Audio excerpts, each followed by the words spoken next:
save their energy. That's fine. That's fine. Now we're gonna do the legit one. Okay, guys, this is the moment. This is our moment. Okay, get excited. Okay, here we go. Ready? 1, 2, 3.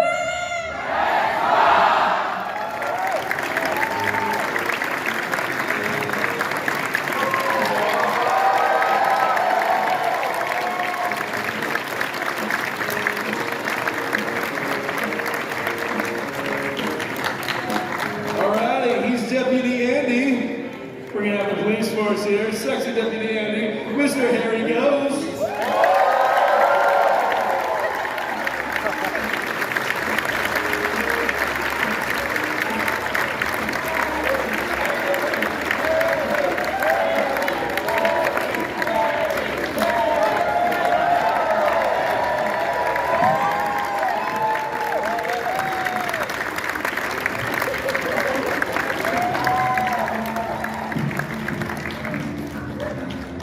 And now to compliment Andy, we have the lovely Miss Kimmy Robertson, Lucy herself.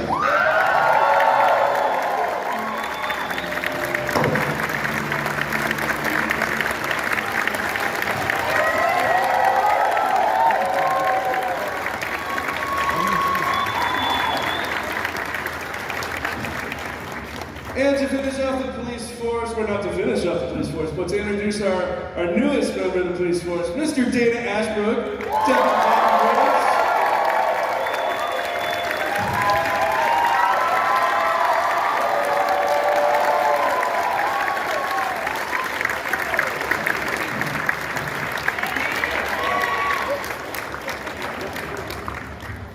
All right, up next, Lana Milford from season 2 of Twin Peaks. We have Robin Lively.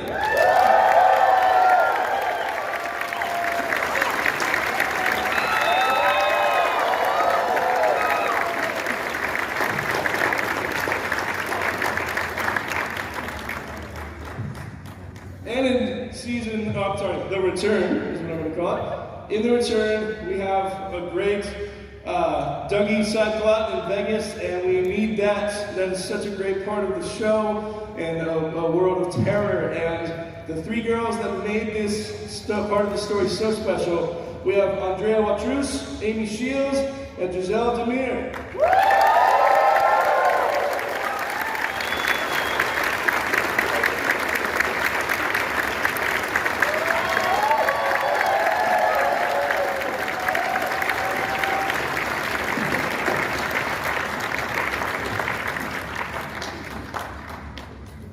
And she is Shelly, our favorite waitress. And I know we're all starving for some diner food, but she is amazing. She was in Sleepwalkers, one of my favorite movies, and Witches of East End, etc. That's Jen Amick. Meet you, Amick. Sorry.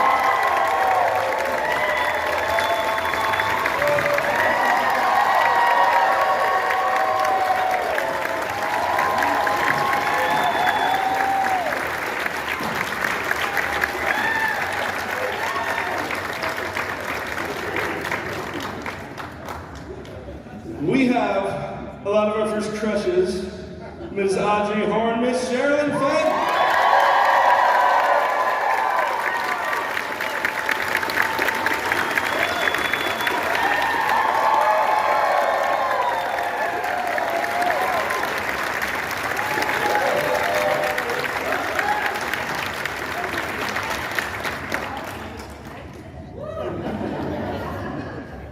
This man is as sweet as he is scary as hell.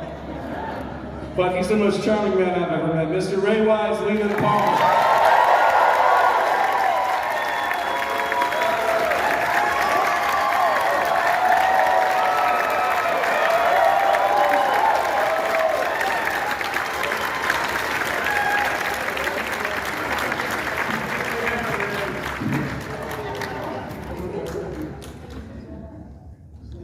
Pick a side, right or left of the red couch.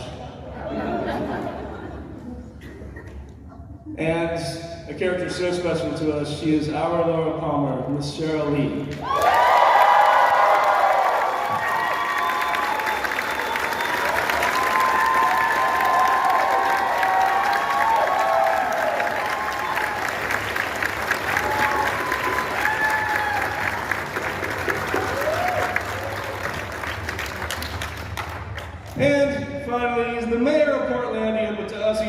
talented Dale Cooper, and scary Mr. C, and lovable Dougie, Kyle McLaughlin.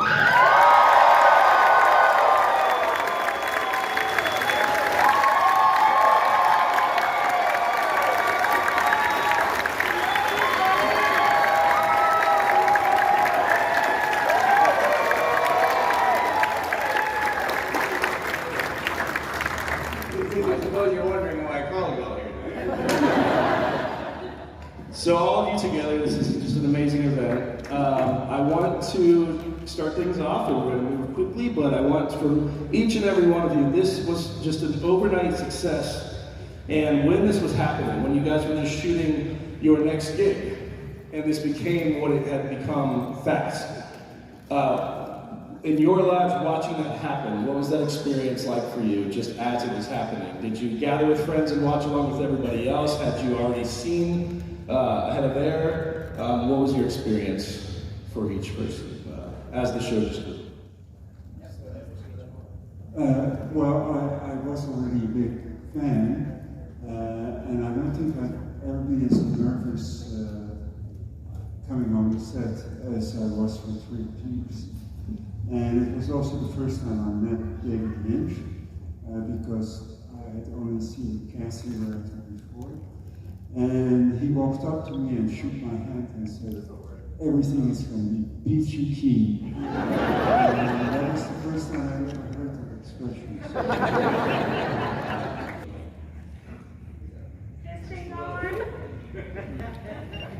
Told you, you're doing it live.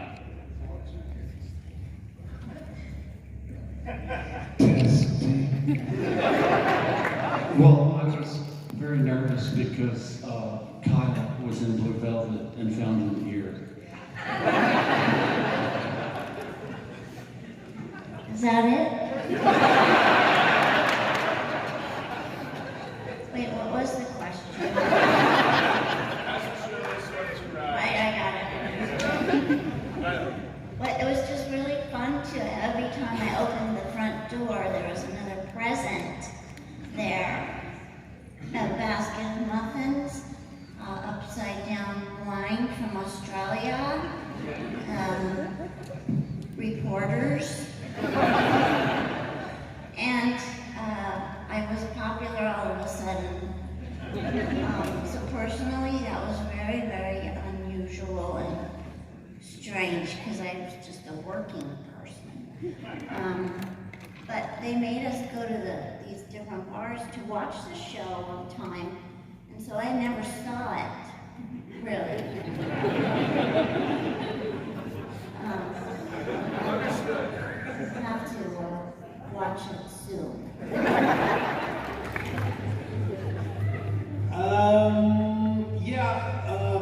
I had people over to watch like the first few episodes. I had like friends and family and stuff like that over in my house, and I remember watching the dream sequence from I think the second episode of the first season. And, us guys didn't know anything about the Red Women or anything. I didn't know anything. So that was when I saw that, I was just like, man, that might be one of the best things I've ever seen on television ever in my life. That's really awesome.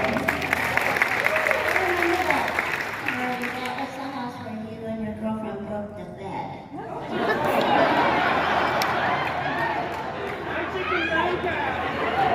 That shit was probably IKEA, so. It was like, no shit.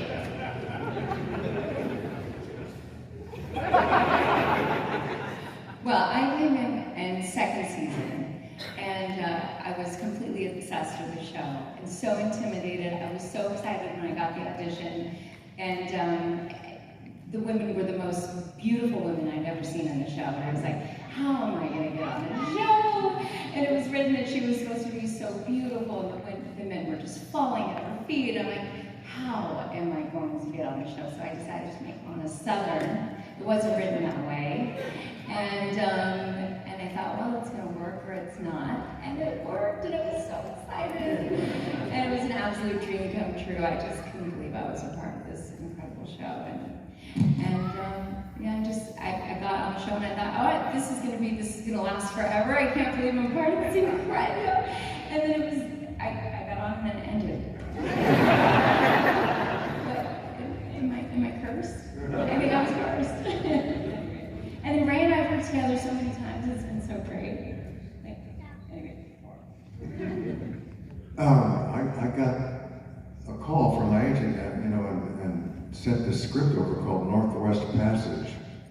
And I read it through, and I liked it a lot. And they set me up with a meeting with David Lynch. And so I went into the meeting with David thinking I was going to maybe read for the sheriff, Sheriff Truman.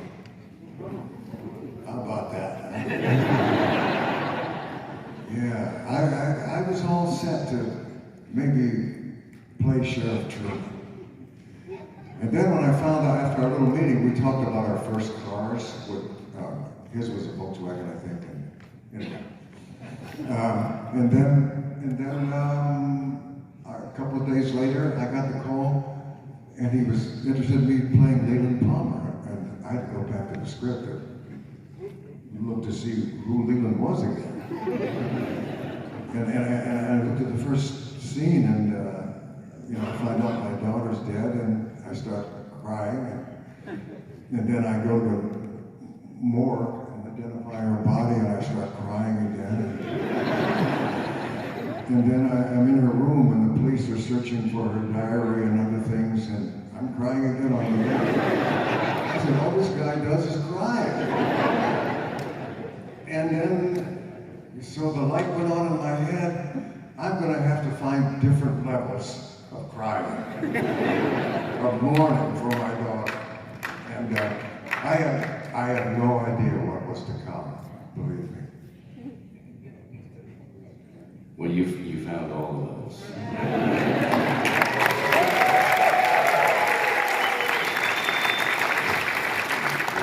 Performances. I'd like to see that audition tape. That would be sort of fun. We would all have those if we all auditioned for other characters. What might that be like? That could be fun. David spoke to me about the script, and you're right, it was called Northwest Passage initially, originally, and he had written it with Mark Frost. And I think in the beginning I was David's guy for Cooper. I think that was going to be it, kind of unspoken. And then, but Mark was the wild card in it, and so I had to have had lunch with Mark so he could meet me actually, and so he could be on board with the idea of me playing Dale Cooper. So we went to the Border Grill in Los Angeles, sat down, had a very nice lunch, and I guess I convinced him because the next day we were all systems go. So that's how I came aboard. So Border Grill, Mark Frost lunch. Dale Cooper, there you go. I was living in Seattle at the time, and I just got a call that David was in town, and there was this whole secret, mysterious thing, and would I go meet him to play a dead girl? And I said, yeah, absolutely. So that was it. He asked if I could be wrapped in plastic and put in cold water and painted gray. And that's how it happened. Hi.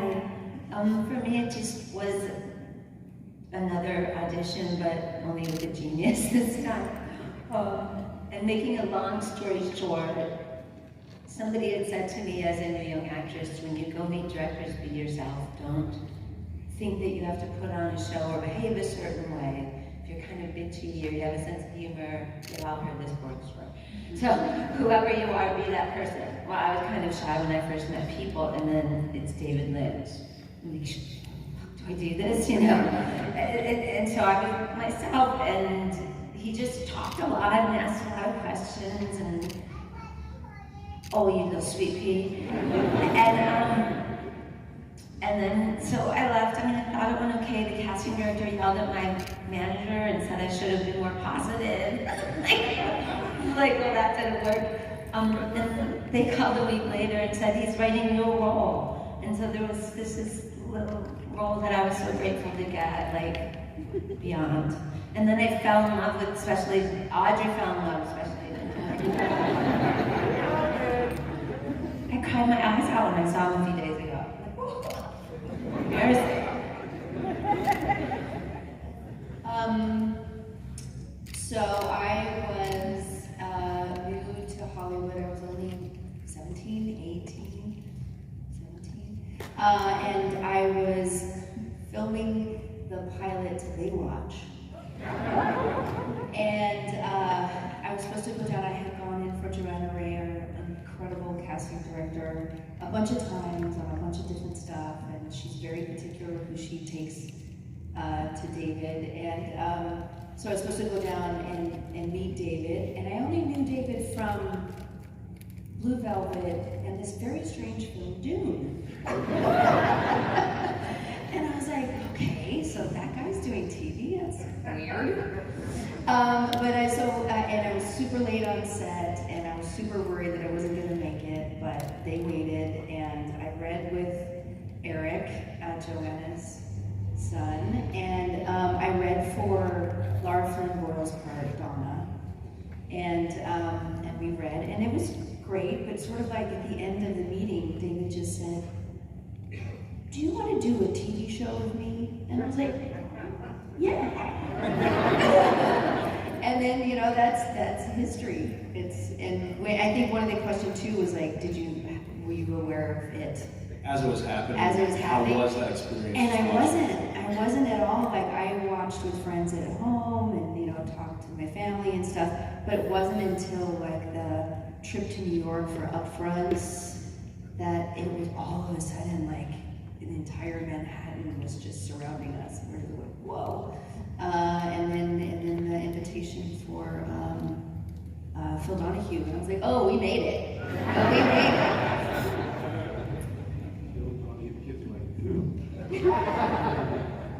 I think by the time we came around, we knew what big of a deal it was. That's for sure. But yeah, they didn't tell me what I was auditioning for, but they did say it was a Showtime revival, so I'm a massive Twin Peaks fan, and I did know Showtime was doing a Twin Peaks revival. So I thought, just in case that's what it is, I'll wear what I call my Laura Palmer sweater, and make sure to mention I'm from the Pacific Northwest. And it worked, so. Thanks so much for inviting me along with all these amazing original cast members. It's a real honor. How I ended up getting involved was ages ago, over a decade ago. I was living in London, and my agent called me to say, this casting director, Joanna Ray, is in town, and she's requested to meet you. So I looked up her resume, and like, how has she heard of me? So I go in, and she says all these really wonderful things. She's like, I've got this star beside your name, and I've wanted to meet you for a very long time, and I'm flying in London. And I said, are you sure you're the right person? Why? But it turns out that she had seen a screen test I did for Randall Wallace, which the film never went. And she said, Amy, if you ever come to LA, I'd really love to introduce you to David. I just think you're perfect to collaborate with him on something. So then I moved to LA some years later, and I called her up and I was like, hey Joe, I'm here. And she looked after me. And then I met David, and Candy came about. But as you were saying, the second part of the question, did I know it was going to change anything? Well, I didn't really come into it until episode 10, and I had no idea what episodes I was going to be in, and I was mortified because I had done a bunch of press about working with him. And every week I was watching it with my two pals going, oh my god, I'm not in this show, I'm so embarrassed, I'm so embarrassed, I'm so embarrassed. And then I remember the first episode that I popped really in, I think it's 10 or 11, I decided just not to watch it. I was in London, I woke up to my phone exploding, and one of the other cast members had sent me a photo of me walking into the office, and I thought, oh my god, thank God. At least my mom will be happy now.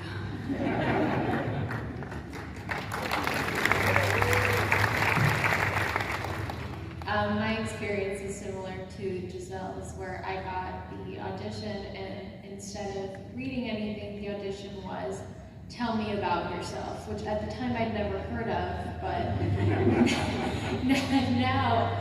now I go, oh, I see, because David Lynch doesn't actually cast actors, he casts people. He wants to see how you talk, how your face moves. He's really specific. And when I got to set, it was the most surreal experience. It's 6 years later, and it's still the most surreal experience, and I feel so grateful to be up here with all these people that I look up to.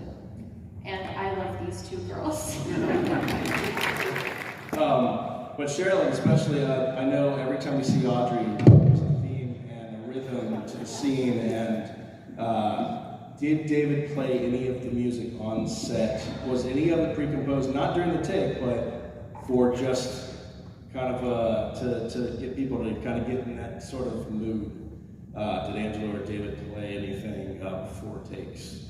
And He didn't, except when in the second episode, he rewrote that whole scene in the coffee shop, and then said, and you're gonna dance at the end, and I was like, why? In the coffee shop. And like, I'm just gonna give him his dance. And he said, because we wrote you a song and it's Audrey's theme, and you're just gonna groove, and you're gonna love it. And I'm like, okay.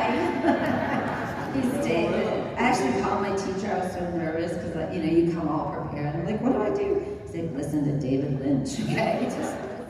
yeah, the music's so iconic, and I know Dana in The Return, when you first walk in, you know, it's Deputy Bobby Briggs, and all of us are surprised because you know Bobby killed a guy. But anyway, you go in, and when you see Laura's picture, you start to cry.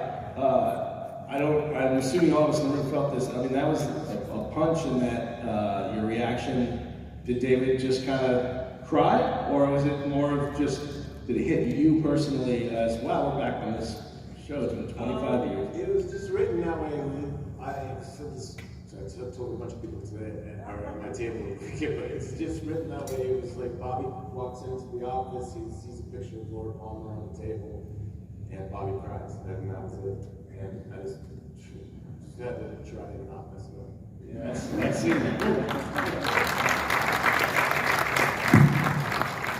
Kyle, in The Return, this had to be a wonderful actor's playground for you tackling the three very different roles in the show. How exciting was this to not only come back to the show, but they go, oh, David, you have me doing everything under the sun in this run. Exciting. How much pressure? Frightening, scary. Yeah, it was a gift that David gave to me.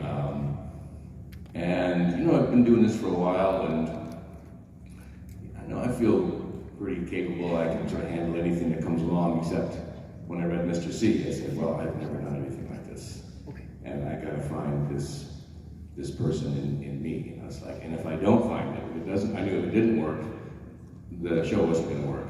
So, a little pressure. But I had an ace in the hole. I was working with David Lynch. So, together we basically built Mr. C. Actors will know from the outside in, we actually built him. And then that created, of course, an interior life, starting with just his look, with that jacket, and that really just wrong hair. That was so perfect. Down to the little detail of the pin in the back. I mean, everything was very, very specific and thought through. And then when we added a little bit of a kind of a dirt effect on his face, that just sold it for me. I was like, when I look at that, I'm like, that's it. And then we added also, I think it was my suggestion, I said, this guy's a shark.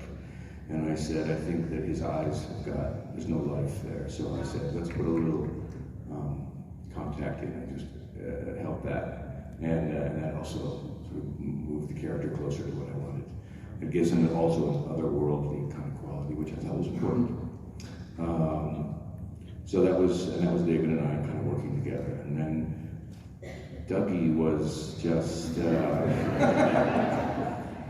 there was an exercise that I did in school years ago when I was in training, and it was called object discovery. And so it's as if you're seeing something for the first time and you have no idea what it is or what it does. Like a baby, you're a baby basically, until you sort of something about it attracts you and you interact with it, and that was pretty much Dougie. So it was just finding that every day with David, which was a lot of fun. And then the goal for me was always to try to make him laugh on every take. So whatever I did as Dougie, my goal was to make David break up because of what I was doing. The other thing about Dougie was it took a lot of courage, I found, to be so still and to not do anything. Because as actors, we like to do stuff, at least I do.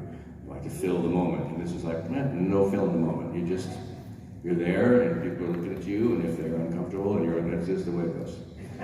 So I took a lot of courage to try and do that. And then finally, when we got to Cooper, I didn't consciously think about what he might be like 25 years later. I just said, I'm different, he'll be different. So, and I just went into it with the same kind of personality, I guess, as I had with the first guy. So, and it came out as it came out. So, it was sort of an interesting process. And then there were some other little fun pieces along the way. Fat Dougie was a lot of fun. Just to be able to pat your belly like that was really fun. It was good. So. Well, incredible performance. Thank you.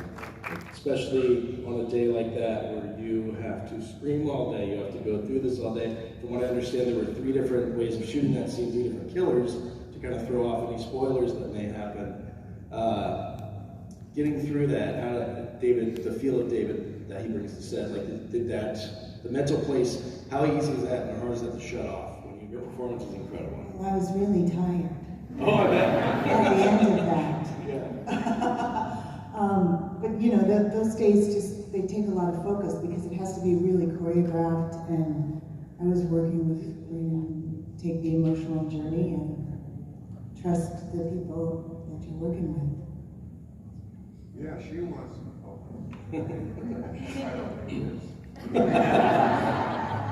No, she was actually, she was killed by 3 different people that day.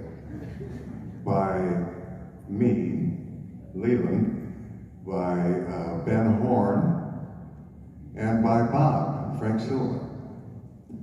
Because David didn't want even the crew to know who the real killer of Laura Palmer was. And so she had to go through having her face smashed into the wall by 3 different people. And it was, I remember it was a long day, 12, 14 hours. And you know, we all needed a massage afterwards, you know, and to wind down. But yeah, it was quite an experience. I have a follow-up question. So did you know who, so you just had to give it everything for all 3 versions? Oh, that day, I did know, was it the day before that we found out? It was only like the day before, right? I think it was only the day before. Yeah, it was the day before, yeah. So is it hard for It was right after the Emmys, in which we didn't win any. Yes.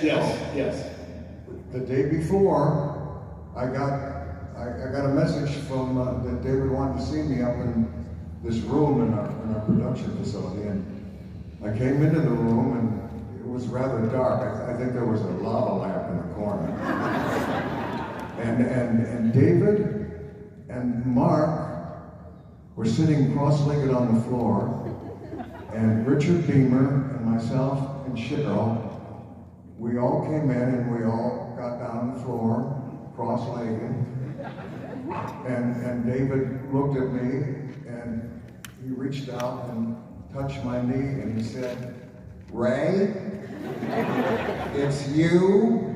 It's always been you."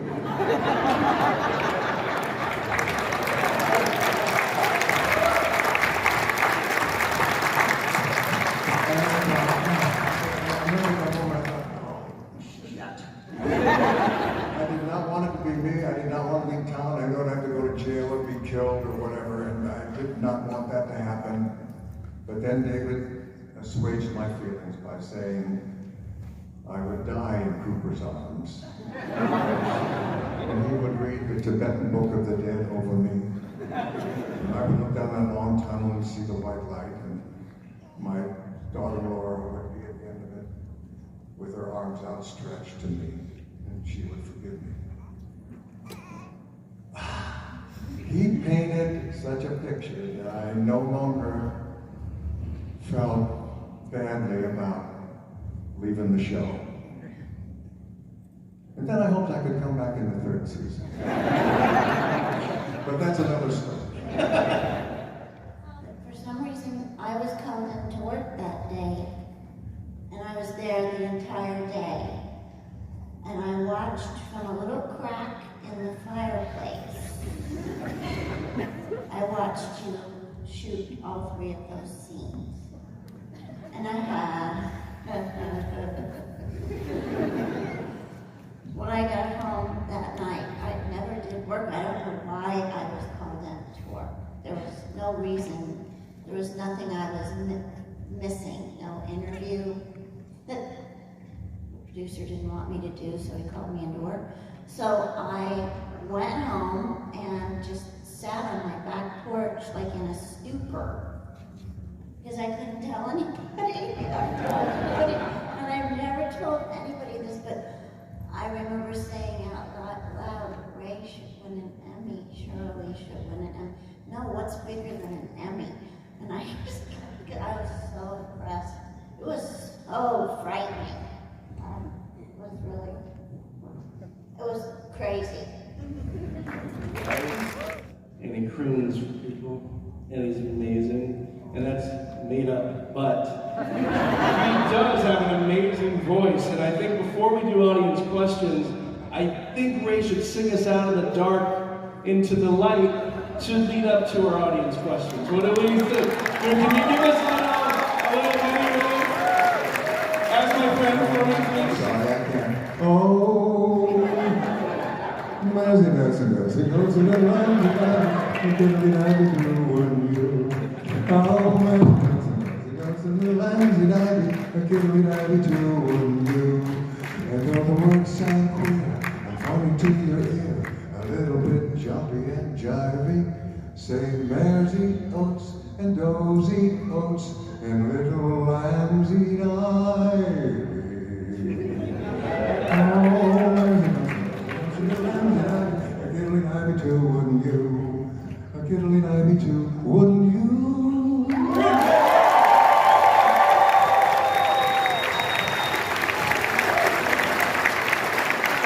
Thank you for being a good supporter.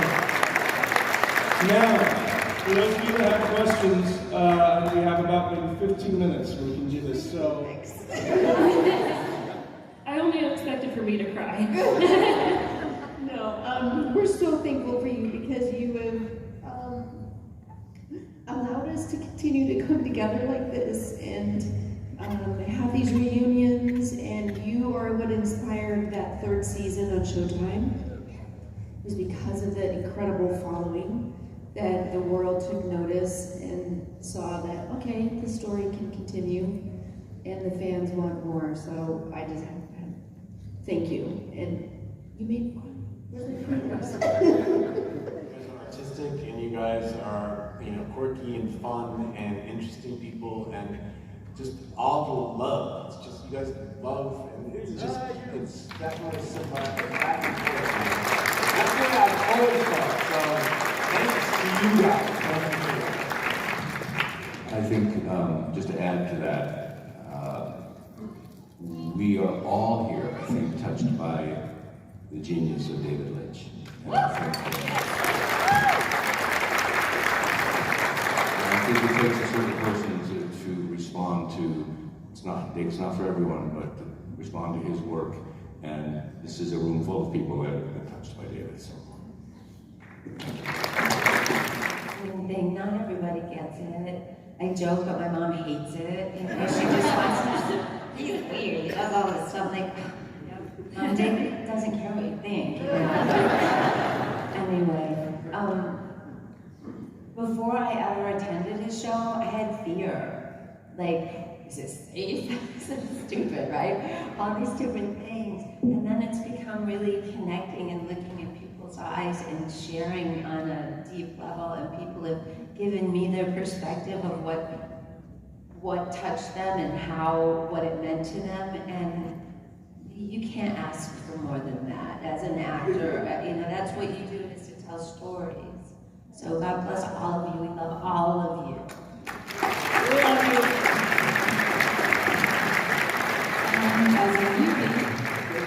As a newbie, I just want to thank you guys for welcoming us so warmly.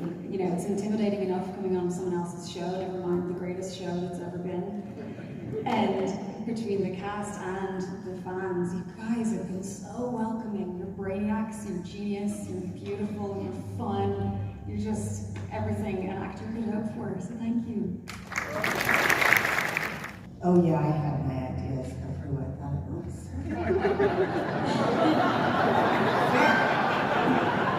So sneaky. All along. No. I wanted it to be anybody else. Him, maybe. I would have gone for Bobby. No.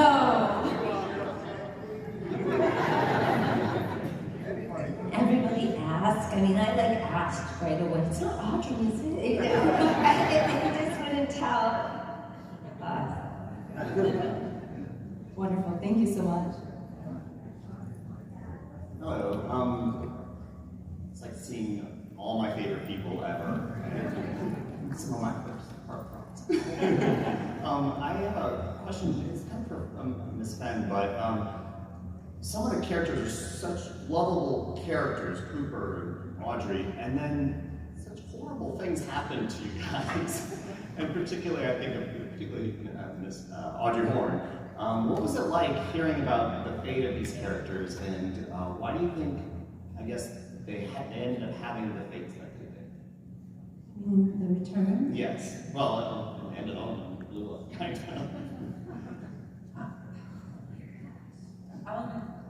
I mean, it's really a question for David on so many levels, and we would all just be guessing what something meant.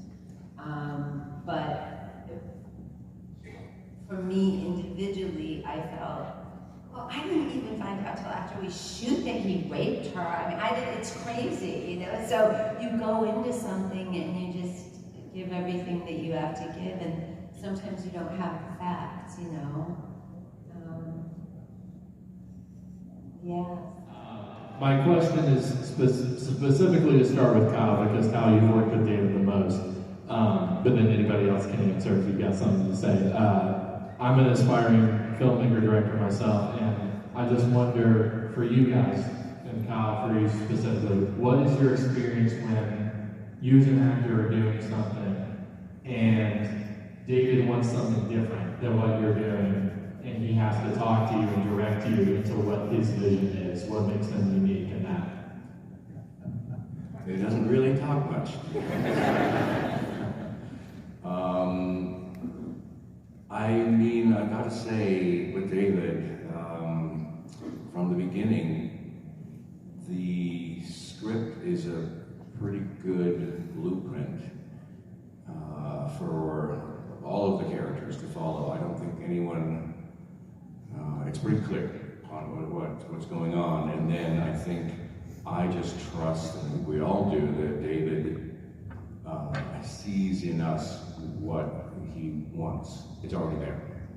So we just have to just kind of be who we are. Like you said, you show up and you're yourself, you know, and given the circumstances that you go through, of course, those change things. But David has always been, if anything, less is more kind of the director for me. I've spoken a little bit about some of the terminology that he shares with me from time to time to encourage a certain difference, and he will, on times, although he doesn't do it that much anymore, say it needs more mystery, like sometimes, or more Elvis. Sometimes that's one of my favorites, actually. Or it needs, and then it's always with the hand gesture, a little wind, it needs some wind, you know. Okay, right? So I just absorb that, and it changes the next take. And I'm not really sure how or why, but he always seems to be pleased, so so far so good. Thank you. Other projects that you worked on? Well, I'll just plug myself right now. I just directed my first feature film.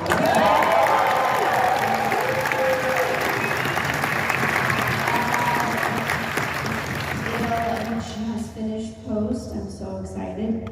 And we'll start hitting the festival circuit, and the name of it is My Name Is. And it's got a very cool mental health kind of theme to it. I'm not going to give you too much.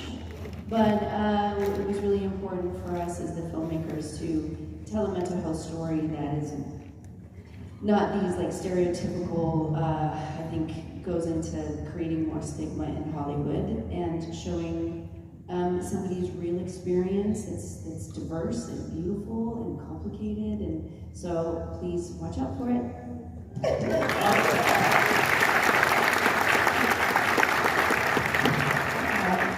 Similar to that, not really. I did a film over a decade ago, and it's possibly the worst thing you have ever seen in your life. We shot in Egypt. I was kidnapped at one point for 4 hours, and everything went wrong. And we thought it was buried forever, but the director has somehow clawed it back, and he's remixed it. And against all of our teams trying to squash it, they are going to release it in Toronto. So watch out for that, and you can count how many times parts of my costume just dissolve. And by the end of the movie, I think I'm really tanned and blonde hair, and at the start I'm a redhead, really white skin. Enjoy. Hi, I was wondering if... If you had any stories from filming the Twin Peaks episode Sight, Fuel Spires.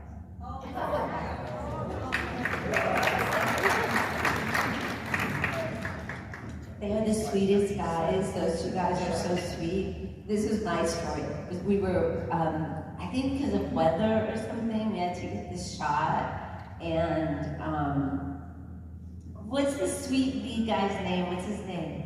Rodé. Yes, Rodé. So anyway, James knew I was so desperate to see this tennis final. Like he moved it and sent me to his sports car.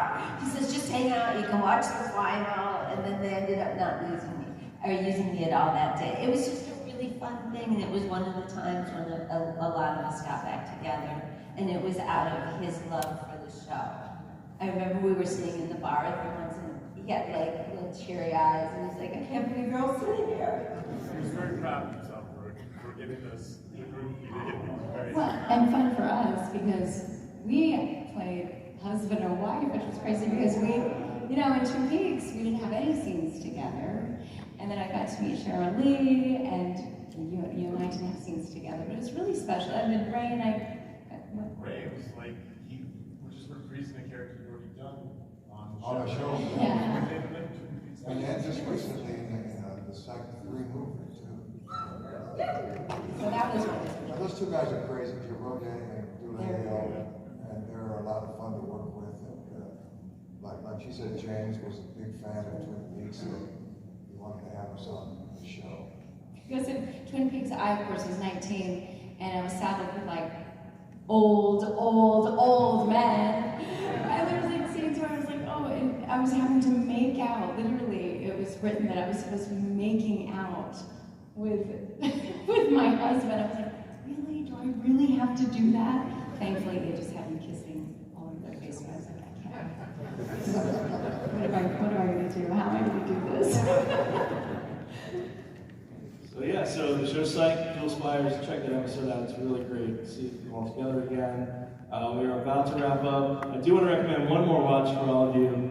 Has anybody seen the Beach House music video for Wishes with Ray Wise? It's really incredible. It is not your average high school halftime football show.